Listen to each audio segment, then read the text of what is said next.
Bismillahirrahmanirrahim. Assalamualaikum warahmatullahi wabarakatuh. Mahasiswa dan mahasiswi yang Bu Aris banggakan, kita jumpa lagi untuk mata kuliah manajemen dalam keperawatan. Pada pembahasan kali ini kita akan membahas tentang motivasi. Di antara Anda mungkin sudah banyak mengenal apa yang dinamakan dengan motivasi dan mengapa kita perlu suatu motivasi. Dalam dunia kehidupan sehari-hari tentunya kita akan mengenal bagaimana kita bisa merubah suatu mindset agar kita nantinya mempunyai dorongan untuk melakukan sesuatu, yaitu adalah motivasi. Dari motivasi itu kita akan melihat suatu mimpi. Dengan adanya mimpi, kita akan membangkitkan diri kita untuk meraih sebuah cita-cita.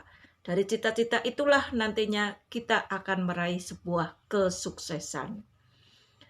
Nah, kita akan melihat terlebih dahulu dari posisi atau kualitas sumber daya manusia. Sebenarnya kualitas sumber daya manusia itu pada hakikatnya adalah lemah dan tangan itu seringnya adalah di bawah. Kemudian sering juga mengalami suatu frustasi, juga bisa sebagai pecundang, pemalas yang akhirnya akan merugi, dan orang-orang yang akan beruntung adalah orang-orang yang mempunyai kualitas SDM yang baik. Inilah nantinya posisi dalam suatu kualitas SDM yang akan mempengaruhi seseorang, apakah seseorang itu mempunyai motivasi untuk mencapai suatu cita-citanya ataukah tidak. Nah, kita lihat terlebih dahulu mengenai definisi motivasi. Motivasi adalah proses pengembangan dan pengarahan perilaku atau kelompok itu menghasilkan keluaran atau output yang diharapkan sesuai dengan sasaran atau tujuan yang ingin dicapai organisasi. Ini adalah pengertian dari motivasi menurut ensiklopedia manajemen, di mana ini dikemukakan pada tahun 1993. Ada juga pengertian dari Siagian yang mengatakan bahwa motivasi adalah daya pendorong yang mengakibatkan seseorang anggota organisasi mau dan rela untuk mengarahkan kemampuan dalam bentuk keahlian atau keterampilan, tenaga dan waktunya untuk menyelenggarakan berbagai kegiatan yang menjadi tanggung jawabnya dan menunaikan kewajibannya dalam rangka pencapaian tujuan dan berbagai sasaran organisasi yang telah ditentukan sebelumnya. Dari pengertian yang lain, ada juga mengatakan bahwa motivasi adalah merupakan faktor-faktor yang ada dalam diri seseorang yang menggerakkan, mengarahkan pelakunya untuk memenuhi tujuan tertentu. Terus dari George and Terry ini juga mengatakan bahwa motivasi adalah keinginan yang ada dalam diri seseorang yang mendorong untuk melakukan tindakan. Nah, proses timbulnya motivasi seseorang merupakan gabungan dari konsep kebutuhan, dorongan, tujuan, dan imbalan. Jadi, seseorang itu akan menjadikan dirinya termotivasi apabila itu mempunyai beberapa proses yang ada di dalam dirinya, yaitu melalui proses kebutuhan, dorongan, tujuan, dan juga imbalan. Dengan adanya hal demikian, maka seseorang itu akan tergerak untuk melakukan tindakan menuju suatu tujuan. Kemudian di sini menurut bentuknya, motivasi itu terdiri dari motivasi intrinsik, motivasi ekstrinsik, dan motivasi terdesak. Kalau motivasi intrinsik adalah motivasi yang datang dari dalam diri individu. Jadi, sebagai contoh misalkan, kalau seseorang itu ingin berprestasi, ingin sukses, maka datangnya adalah dari diri individu itu tersebut. Sebagai contoh misalkan, ini Bu Aris ingin sukses menjadi dosen yang teladan. Tentunya dari diri Bu Aris itu harus mempunyai rasa, punya keinginan untuk melakukan sesuatu agar menjadi seorang dosen yang teladan. Contoh yang dilakukannya adalah dengan melakukan penelitian-penelitian, pengabdian masyarakat, kemudian melaksanakan tridharma perguruan tinggi dengan sebaik mungkin untuk bisa mencapai tujuan menjadi dosen teladan. Itu sebagai contoh. Contoh yang lain, kalau mahasiswa ingin mendapatkan IPK yang cum laude, tentunya dari diri individu mahasiswa tersebut mempunyai dorongan untuk belajar yang lebih giat, belajar yang lebih tekun, memanage waktu, agar nantinya waktu bisa digunakan dengan sebaik-baiknya dalam belajar sehingga akan mencapai nilai yang cum laude. Yang kedua adalah motivasi ekstrinsik. Nah, motivasi ekstrinsik ini adalah motivasi yang datang dari luar individu. Sebagai contoh, misalkan aja, datang dari luar individu, contoh mahasiswa yang ingin sukses di dalam perkuliahannya, misalkan aja adalah mendapat dukungan dari orang tuanya, mendapat dukungan dari teman dekatnya, mendapat dukungan dari saudara-saudaranya. Itu adalah sebagai contoh dari motivasi ekstrinsik. Untuk motivasi terdesak. Nah, motivasi terdesak ini adalah motivasi yang muncul dalam kondisi terjepit. Ini juga sering terjadi di dalam kehidupan sehari-hari. Sebagai contoh yang mudah saja, dikala misalkan aja mahasiswa melaksanakan ujian akhir semester.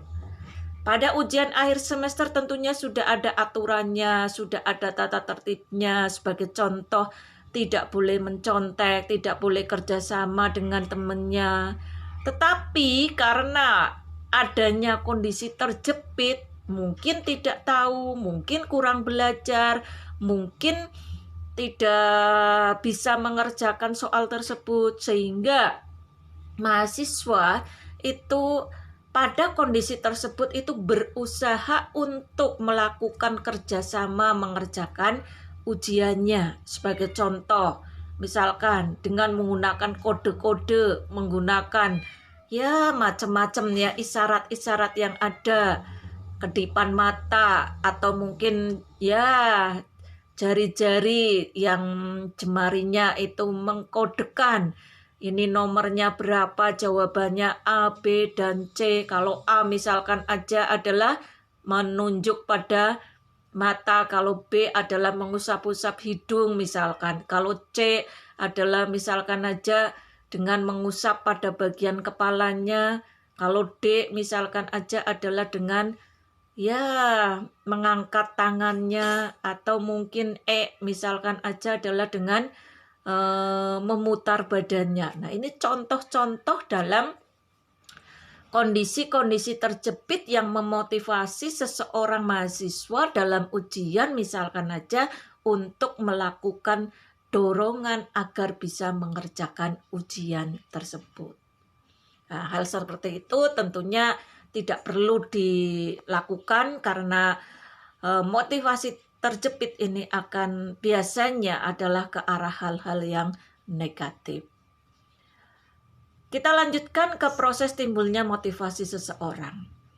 Proses timbulnya motivasi seseorang ini ternyata ada 7 proses, di mana proses tersebut itu akan berkesinambungan, akan berurutan, akan saling mempengaruhi satu dengan yang lain, dan tentunya nantinya akan secara sistematis mempengaruhi seseorang untuk terjadinya motivasi.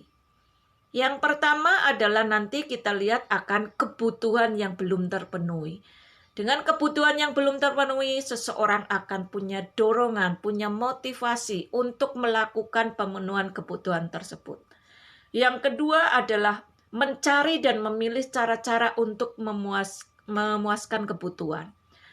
Dari tadi kebutuhan yang belum terpenuhi, yang kedua prosesnya adalah mencari cara-cara bagaimana nantinya untuk bisa melakukan suatu tindakan agar kebutuhannya itu bisa terpenuhi. Yang ketiga prosesnya adalah perilaku yang diarahkan pada tujuan. Jadi kalau sudah tahu cara-caranya, maka tinggal tindakan. Tindakan yang akan dilakukan adalah perilaku kita untuk mencapai sebuah tujuan. Kalau sudah kita lakukan tindakan untuk mencapai suatu tujuan, langkah yang keempat apa yang harus kita lakukan? Yaitu melakukan evaluasi prestasi. Jadi dari tindakan tersebut kita lakukan evaluasi. Apakah tujuan sudah tercapai, tujuan belum tercapai, tujuan baru tercapai sebagian. Di dalam proses evaluasi prestasi inilah kita akan mengetahui langkah selanjutnya. Kalau sudah kita mengetahui evaluasi prestasi, tentunya nanti akan kembali lagi dari prestasi yang kita lakukan akan mendapatkan suatu imbalan atau mungkin hukuman. Kalau imbalan berarti evaluasi yang kita dapatkan dari apa yang kita lakukan adalah memuaskan. Tetapi kalau hukuman berarti bahwa apa yang kita lakukan dari hasil evaluasinya adalah kurang memuaskan. Sebagai contoh misalkan tadi tujuannya adalah IPK-nya tinggi.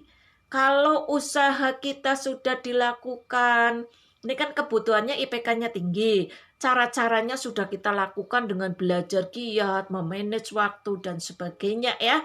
Itu sudah dilakukan teknik-tekniknya.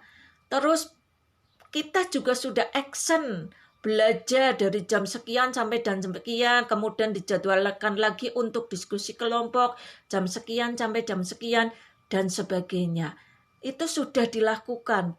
Setelah dievaluasi, ternyata hasilnya adalah IPK-nya kumlot. Maka imbalannya apa? Rasa senang. Kemudian dapat penghargaan IPK-nya kumlot. Tetapi kalau kita itu dalam evaluasi tersebut ternyata apa yang kita lakukan, teknik-teknik yang kita lakukan, kebutuhan kita belum tercapai mencapai IPK kumlot, maka akan terjadi suatu hukuman. Hukumannya apa?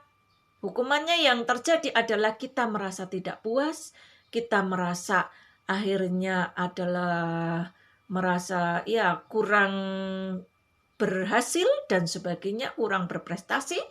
Nah, dari hasil ataupun evaluasi tersebut akan menghasilkan suatu tadi imbalan atau hukuman. Nah, dari imbalan atau hukuman ini akan menimbulkan sebuah kepuasan. Kalau adanya kepuasan yang ada di sini itu nantinya juga akan menilai kembali kebutuhan yang belum terpenuhi. Oh, IPK-nya memang kumlot, tetapi apakah kumlotnya itu sudah bagus, tinggi, ataukah kumlotnya pas-pasan? Sebagai contoh, kumlotnya pas-pasan adalah IPK-nya 3,51. Kalau begitu bagaimana kepuasannya? Kepuasannya tentunya tidak akan mengakibatkan suatu kepuasan yang maksimal. Tapi kalau IPK-nya adalah 4, tentunya akan menghasilkan suatu kepuasan yang maksimal. Nah, dari inilah nanti kita akan menilai kembali kebutuhan yang belum terpenuhi itu apa. Contoh misalkan, kalau IPK-nya itu hanya 3,51, yang harus dilakukan apa? Tentunya akan meningkatkan belajarnya, akan memanage waktunya untuk bisa belajar dengan lebih baik lagi. Itu sebagai contoh untuk proses terjadinya motivasi. Terus kita lanjut mengenai 4 pola motivasi. Ada 4 pola motivasi. Yang pertama adalah achievement motivasi. Achievement motivasi di sini adalah merupakan suatu tantangan, di mana tantangan tersebut itu akan menjadikan kemajuan dan juga pertumbuhan. Jadi kalau ada tantangan, pasti akan lebih maju dan akan bisa tumbuh berkembang dengan baik. Tapi kalau tidak ada tantangan, tentunya akan menjadikan stagnan atau bahkan mengalami suatu kemunduran. Yang kedua adalah affiliation motivation. Di sini adalah dorongan melakukan hubungan dengan orang lain. Jadi ketika kita melakukan suatu motivasi, juga ada dorongan dari orang lain di dalam kita melakukan suatu hubungan. Jadi motivasi itu timbul juga berdasarkan dari hubungan dengan orang lain. Dengan orang lain kita akan diberikan dorongan, berikan motivasi untuk bisa berbuat, bisa bertindak, bisa untuk semangat. Pola yang ketiga adalah competence motivation. Nah, competence motivation di sini adalah dorongan untuk berprestasi, di mana di sini itu adalah nantinya sebagai tolak ukurnya adalah mutu pekerjaan. Jadi kalau seseorang itu mempunyai kompeten di dalam pekerjaannya, tentunya akan mendorong seseorang itu untuk bisa berprestasi. Dengan berprestasi, maka mutu pekerjaan itu akan menjadi baik. Yang keempat adalah power motivation. Ini adalah dorongan untuk mengendalikan keadaan, kemudian mengambil resiko dalam bertindak, dan perlu didukung oleh ketiga pola yang ada.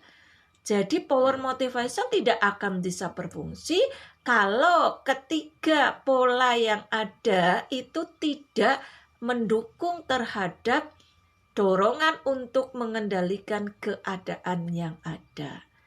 Inilah yang perlu dipahami oleh mahasiswa, bahwa kita seseorang itu harus bisa melakukan motivasi ternyata dengan berbagai pola yang ada. Dari keempat pola itu harus bisa saling berkesinambungan. Kita masuk ke motivasi kerja. Motivasi kerja ini menunjukkan pada kondisi-kondisi di dalam dan juga di luar individu yang menyebabkan adanya keragaman dalam intensitas, kualitas, arah, dan lamanya perilaku kerja. Keragaman mutu kerja yang dihasilkan para pengajar ini disebabkan oleh keragaman pengetahuan, persepsi tentang pekerjaan, dan atau motivasi yang dimiliki oleh para dosen. Bila mutu kerja seorang dosen tidak memuaskan, perlu dicari kepastian. Apakah itu disebabkan oleh kurangnya pengetahuan kerja, atau persepsinya yang kurang tepat, atau kurangnya motivasi, atau ketiganya. Ini adalah sebagai contoh dalam motivasi kerja di dalam dunia pendidikan. Kita ambil adalah contohnya sebagai seorang dosen. Kalau seorang dosen itu mempunyai mutu kerja yang baik, tentunya akan memiliki motivasi yang baik terhadap dosen tersebut. Tapi sebaliknya, kalau seorang dosen itu tidak mempunyai motivasi kerja yang baik, tentunya akan menjadikan sebuah dilema bahwa kinerja seorang dosen tersebut menjadi kurang baik. Nah, ini harus dicari. Kalau seseorang itu bekerja mempunyai motivasi yang kurang baik, maka perlu dicari apa sih yang menjadi penyebabnya.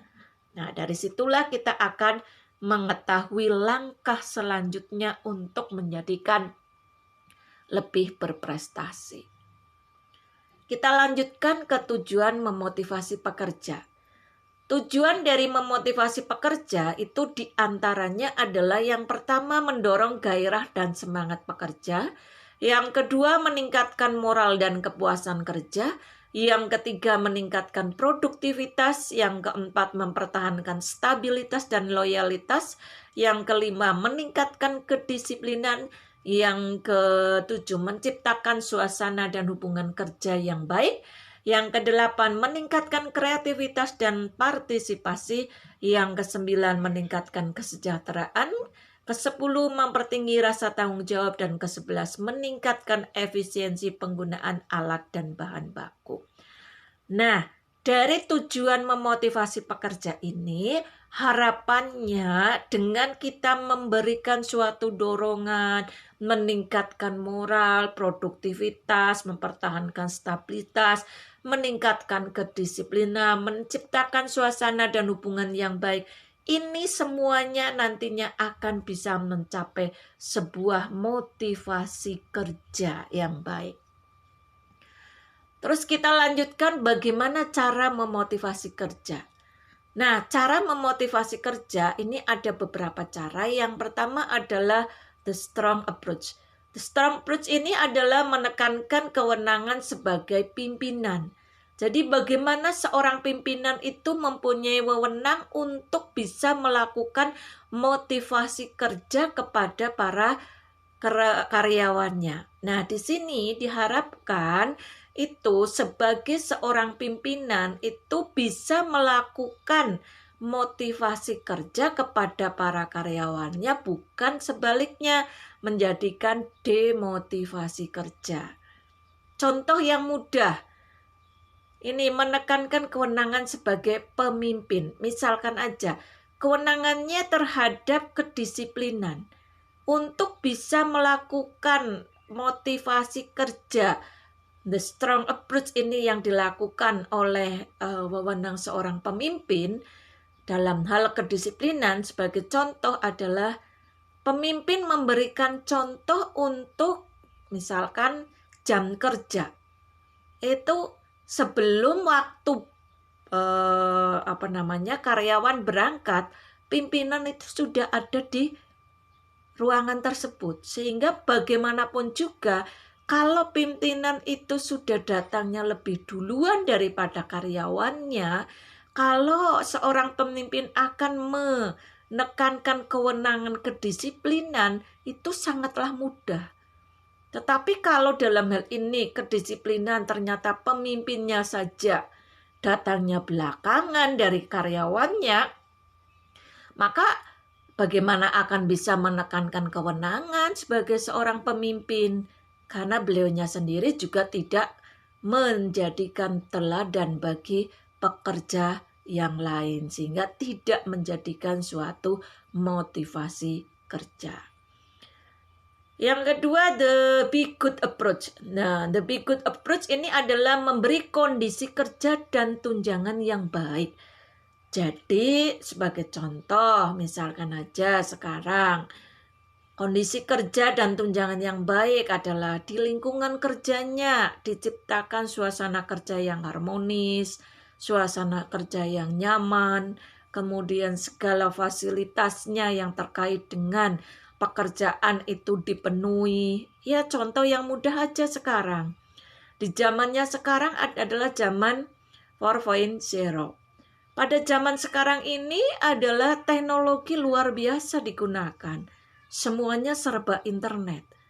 Bagaimana kondisi kerja dan tunjangan yang baik akan tercipta kalau internet saja di lingkungan tempat kerja itu tidak terfasilitasi dengan baik. Ini hanya sebagai salah satu contoh saja.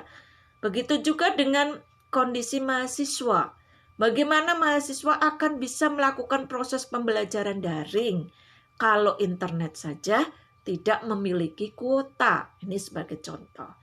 Yang ketiga adalah implicit bargaining. Nah, ini adalah merupakan cara memotivasi pekerja dengan adanya persetujuan terhadap hasil kerja dan juga imbalan.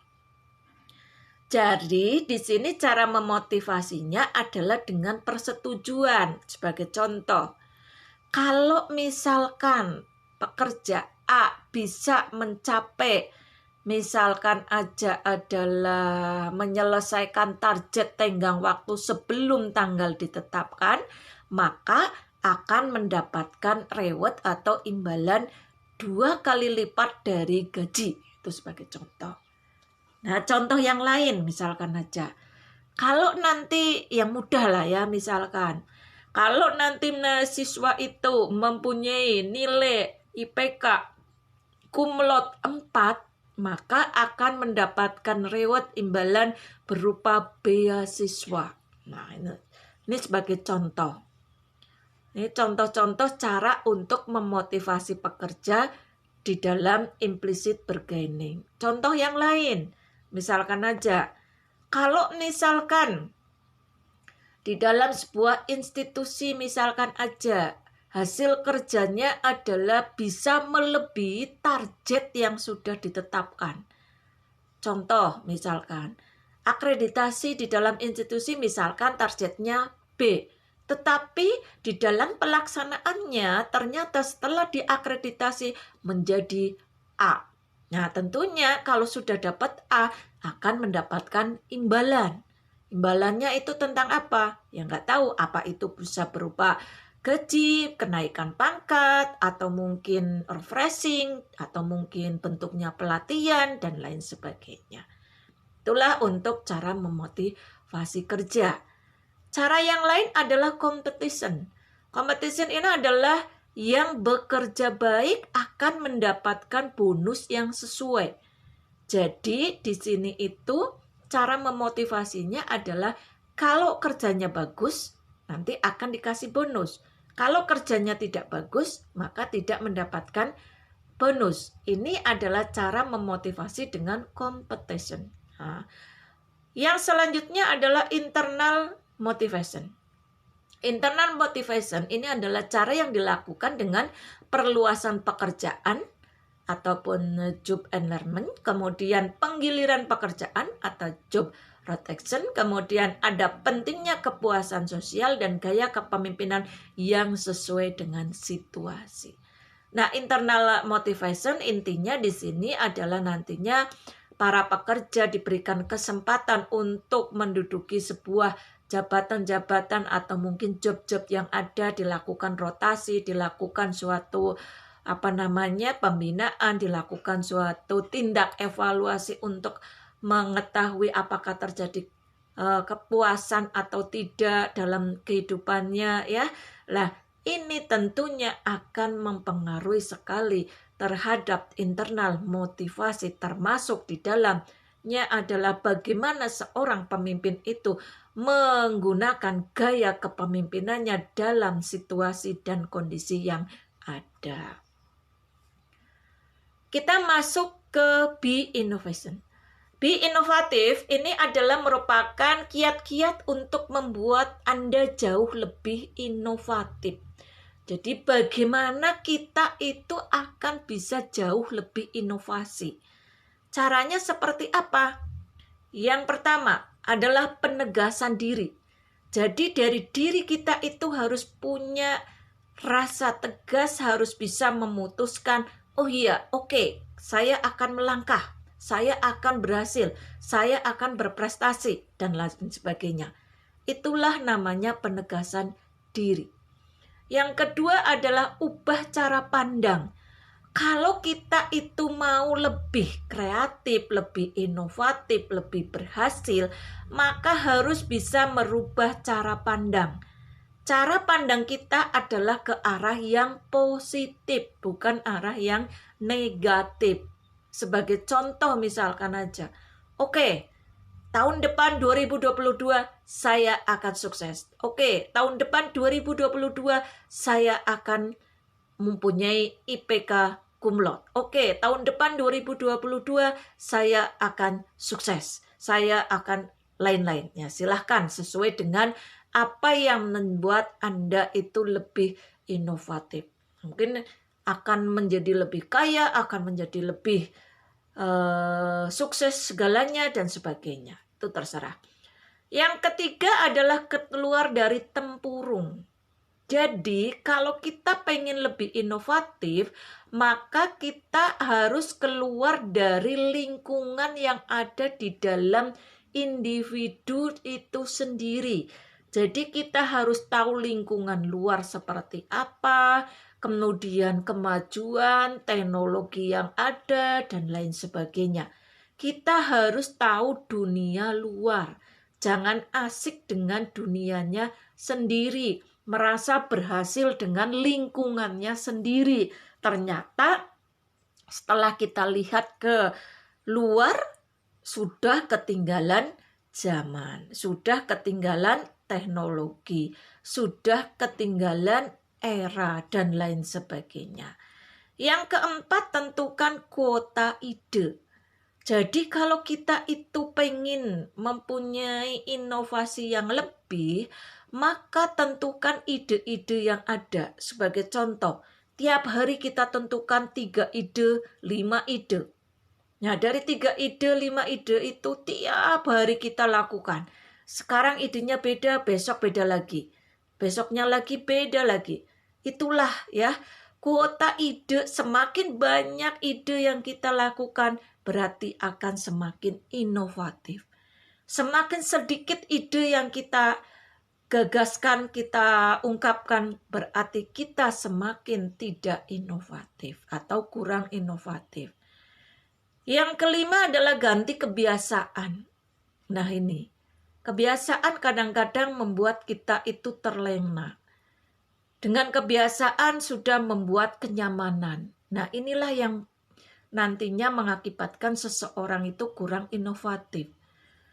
Kalau kita itu mau inovatif, mau berhasil, mau lebih sukses, maka kita harus mengganti kebiasaan. Contoh, yang biasanya malas menjadi lebih giat lagi, menjadi lebih rajin lagi. Yang tadinya tidak disiplin menjadi lebih disiplin. Yang tadinya itu tidak bekerja keras menjadi lebih bekerja keras. Ini adalah semata-mata untuk menumbuhkan inovasi. Yang keenam adalah beri otak makanan. Kalau kita itu mau punya banyak inovasi, banyak kreativitas, juga kita butuh support makanan yang bergizi. Jadi otak kita juga butuh nutrisi. Nutrisi yang ada adalah nutrisi yang seimbang gizinya. Bukan nutrisi yang diberikan adalah makanan-makanan yang ibaratnya adalah makanan sampah. Makanan sampah itu adalah makanan yang banyak mengandung zat-zat yang berbahaya, zat-zat yang tidak mengandung gizi banyak, ataupun makanan yang kurang sehat. Ini adalah nantinya akan memberikan nutrisi otak kita juga kurang sehat. Yang ketujuh adalah catatan ide. Dari ide-ide yang ada kita catat. Tiap hari kita catat idenya. 1, 2, 3, 4, 5, 10. Nah, 10 ide yang ada. Catat terus dalam keseharian. Hari ini dengan besok, adakah ide yang sama? Adakah ide yang berbeda? Terus kita catat. Kalau ide-ide itu kita itu lakukan pencatatan, otomatis akan menjadikan diri kita juga termotivasi untuk melakukan tindakan meraih daripada ide tersebut supaya nantinya bisa didapatkan. Terus yang ke-8 adalah katakan tidak. Jadi kalau kita itu pengen punya banyak inovasi, banyak kreativitas, maka katakan tidak. Apa-apa aja harusnya kita jangan, lah tidak bisa, lah tidak akan berhasil, lah tidak akan sukses, lah tidak akan mendapatkan kumlot. Nah, kalau sudah seperti itu, berarti nantinya akan menjadikan seseorang, akan menjadikan inovasinya itu rendah. Ya. Jadi di sini itu nantinya yang ada adalah yakin. Yakin bahwa kita akan berhasil. Contohnya, iya saya akan meraih kumlot, iya saya akan sukses, iya saya akan sehat, dan lain sebagainya. Ini adalah cara-cara untuk bisa kita akan lebih inovatif. Kita lanjut ke motivasi sebagai pendorong individu. Kebutuhan atau kesenjangan kebutuhan ini adalah nantinya akan menjadikan pencarian atau jalan keluar bagi seseorang untuk memenuhi dan memuaskan kebutuhan. Dari proses ini nantinya akan menghasilkan pilihan perilaku untuk memenuhi dan memuaskan kebutuhan. Dari pilihan itulah nanti kita akan melakukan suatu evaluasi atau pemuasan kebutuhan. Nah, dari evaluasi ini kita akan menentukan kebutuhan di masa yang akan datang dan pencarian bagi cara pemenuhannya. Dari itu kita akan kembali kepada kebutuhan atau kesenjangan kebutuhan. Proses inilah yang nantinya akan mendorong seseorang untuk melakukan sebuah motivasi. Kita masuk satu persatu. Untuk kebutuhan. Kebutuhan ini sebagai contoh adalah kebutuhan timbul dalam diri individu apabila si individu merasa adanya kekurangan dalam dirinya. Jadi kalau yang namanya kebutuhan itu adalah apa yang dirasakan oleh individu sebagai kekurangannya. Contoh, misalkan individu merasa bahwa dirinya itu merasa kurang di dalam IPK-nya, maka akan menjadikan dorongan kebutuhan bahwa diri individu itu akan mencapai IPK yang lebih. Individu misalkan punya kekurangan di dalam kesuksesannya. Nah, kalau kesuksesannya itu kurang, maka akan menjadikan dorongan individu menjadikan sebuah kebutuhan untuk bisa lebih sukses. Yang selanjutnya adalah dorongan. Dorongan ini adalah untuk mengatasi ketidakseimbangan tersebut dalam diri si individu yang akan timbul. Nah, dari akan timbulnya dorongan tersebut, maka akan menjadikan usaha untuk pemenuhan kebutuhan secara terarah. Maka dengan demikian dapat dikatakan bahwa dorongan biasanya berorientasi pada tindakan tertentu yang secara sadar dilakukan oleh seseorang atau individu, dan inilah yang merupakan inti dari sebuah motivasi. Jadi pada prinsipnya seseorang itu akan termotivasi atau tidak itu adalah dari dorongan. Kalau seseorang terdorong berarti seseorang itu termotivasi. Kita lanjut kepada sebuah tujuan. Tujuan adalah komponen ketiga dari motivasi, di mana pencapaian tujuan ini berarti mengembangkan keseimbangan dalam diri seseorang atau si individu. Jadi di sini untuk tujuan nantinya bagaimana seseorang itu bisa mengembangkan keseimbangan yang ada di dalam diri individu antara apa yang akan diharapkan dengan apa yang dilakukan, itu bisa dicapai dengan baik, bisa diseimbangkan, otomatis tujuan akan tercapai. Tetapi kalau harapan dengan perilaku atau dorongan tindakan itu tidak seimbang, maka tujuan tidak akan bisa tercapai. Ada 5 perspektif yang berkenaan dengan motivasi kerja pegawai, yaitu yang pertama adalah perspektif pengharapan, perspektif keseimbangan, perspektif penentuan tujuan, perspektif kebutuhan, perspektif penguatan. Kita masuk penjelasan satu persatu. Perspektif penghargaan. Perspektif penghargaan di sini di mana orang akan termotivasi untuk bekerja dengan baik bila ada peluang untuk mendapatkan insentif. Besar kecilnya motivasi kerja ini tergantung pada nilai insentif dari masing-masing individu. Jadi di sini itu seseorang itu akan termotivasi dengan adanya insentif atau penghargaan yang ada. Nah, ini harapannya. Oke, bisa menyelesaikan cum laude. Harapannya adalah mendapatkan hadiah beasiswa melanjutkan studi lanjut di perguruan tinggi di mana, misalkan di luar negeri atau mungkin di perguruan tinggi yang lebih bonafit lagi dan lain sebagainya. Yang kedua, perspektif kesamaan atau keseimbangan. Ini disebut juga dengan equity theory, di mana orang cenderung akan membandingkan insentif ataupun reward yang diperolehnya dengan insentif yang diterima oleh orang lain. Jadi di sini nantinya akan timbul saling membandingkan antara satu orang dengan orang yang lain dengan jenis pekerjaan yang sama. Nanti akan dilihat besar atau kecilnya.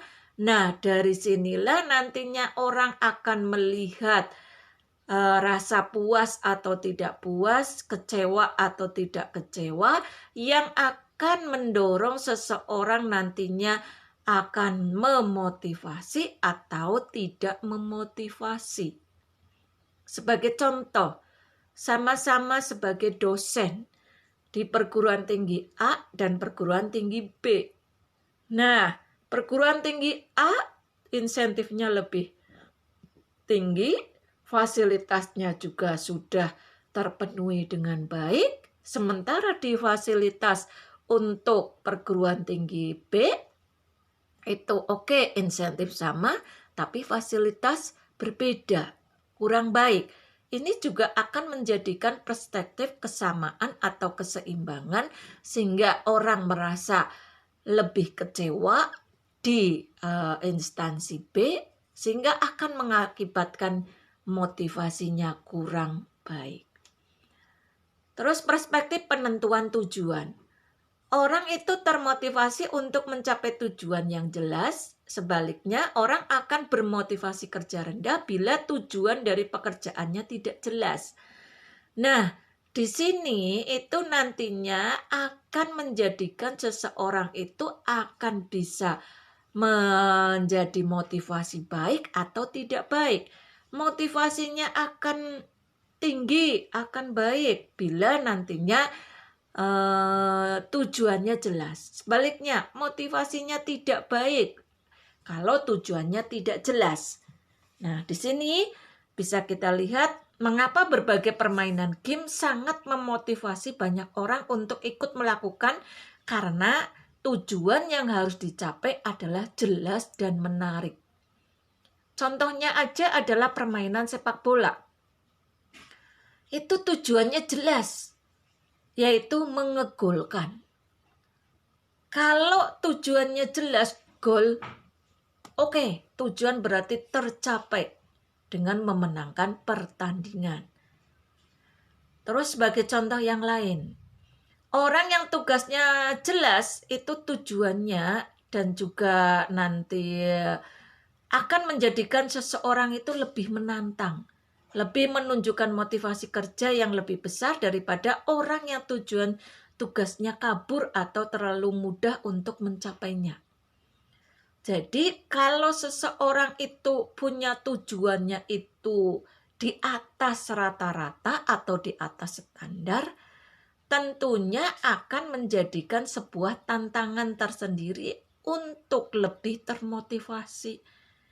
Tapi kalau tujuannya itu biasa-biasa saja, rata-rata atau standar, maka akan menjadikan seseorang yang tidak termotivasi. Yang keempat adalah perspektif kebutuhan. Jadi ini berdasarkan pada suatu kebutuhan.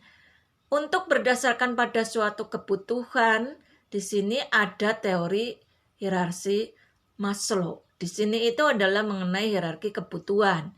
Kemudian ada teori X dari Clinton Alexander, kemudian ada teori 3 kebutuhan dari Atkinson dan juga Michelin. Terus ada teori 2 faktor. Ini dari Frederick Herzberg. Nah, semuanya ini teori-teori yang ada adalah merupakan teori kebutuhan yang harus dipenuhi oleh seseorang. Sebagai contoh di sini adalah kalau hierarki Maslow. Di sini mulai dari kebutuhan fisiologis sampai dengan kebutuhan aktualisasi diri. Dari kebutuhan fisiologis adalah kebutuhan yang merupakan kebutuhan pokok. Sebagai contoh ada pakaian, kemudian ada rumah, ada pangan. Nah, ini termasuk ke dalam kebutuhan fisiologis. Kebutuhan keamanan dan juga keselamatan. Ini sebagai contoh adalah misalkan bebas dari penjajahan, bebas dari ancaman, bebas dari rasa sakit. Ini adalah merupakan kebutuhan Maslow, di mana merupakan kebutuhan keamanan dan keselamatan. Yang ketiga adalah kebutuhan sosial. Ini memiliki teman, memiliki keluarga, memiliki orang yang berada di sekelilingnya, orang terdekat dan sebagainya. Ini adalah kebutuhan sosial. Yang keempat, kebutuhan penghargaan. Kebutuhan penghargaan ini adalah dibutuhkan suatu pujian, dibutuhkan suatu penghargaan, piagam, tanda jasa, hadiah, dan sebagainya. Jadi kalau orang itu akan bisa termotivasi itu bila mendapatkan suatu penghargaan. Kebutuhan aktualisasi diri. Kebutuhan aktualisasi diri adalah kebutuhan dari kebutuhan Maslow yang merupakan kebutuhan tertinggi, di mana kebutuhan aktualisasi diri ini adalah kebutuhan dan juga keinginan untuk bertindak sesuka hati sesuai dengan bakat dan juga minatnya. Jadi apa yang sudah menjadikan kompeten di dalam dirinya itu bisa dilakukan dengan baik, maka kebutuhan aktualisasi diri seseorang akan tercapai. Kita lanjut ke teori X. Teori X ini ada 3 teori, yaitu yang terdiri dari growth, relation, dan juga existence. Growth ini adalah kebutuhan kreativitas atau produktivitas individu.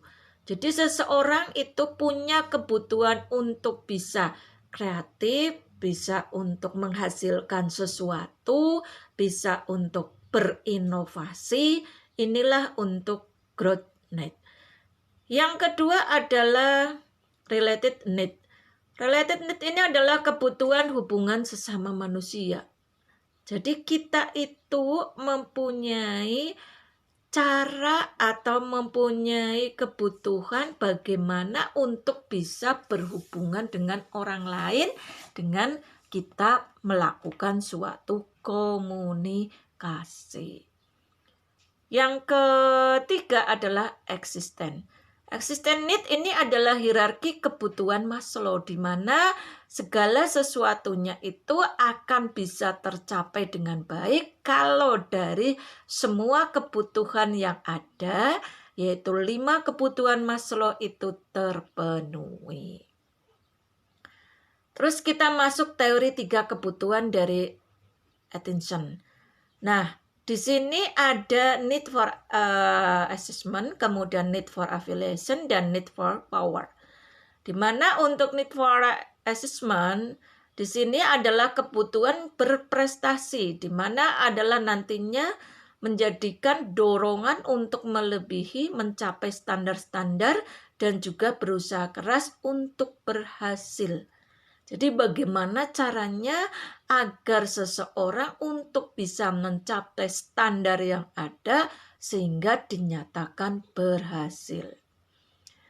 Yang kedua adalah need for affiliation. Di sini adalah kebutuhan berafiliasi, di mana nanti seseorang itu mempunyai keinginan untuk menjalin suatu hubungan antar personal yang ramah dan akrab.